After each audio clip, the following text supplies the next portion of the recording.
So the move to the Opera House, I think, is going to be probably the most important development in the company's history.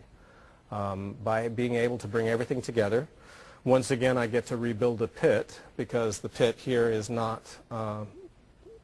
usable really for either opera or ballet. There are 4 rows right now. If you were to look behind me, there are 4 rows that don't belong in the house: AA, BB, CC, and DD.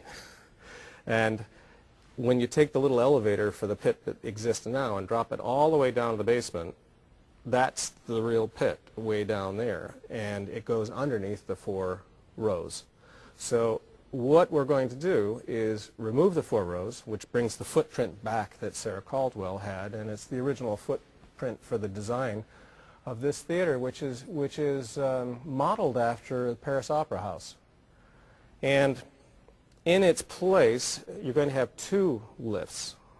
And that will give a number of possibilities. First of all, you bring both lifts up to the concert stage level, and if you put a shell behind it, you'd have a concert hall.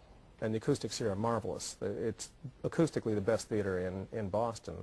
You can then drop both elevators down, and you have a full orchestra pit for ballet or for opera. If you want a small Broadway show pit, you can put those 4 rows on the outer lift and lift them back up again, and lo and behold, we're right where we are now and haven't lost anything. The Opera House, built along the same proportions as Paris Opera House, brings everything closer to the stage. So I always tell people, go there first. Sit down. You can sit anywhere in the house. Acoustically, the entire house is beautiful.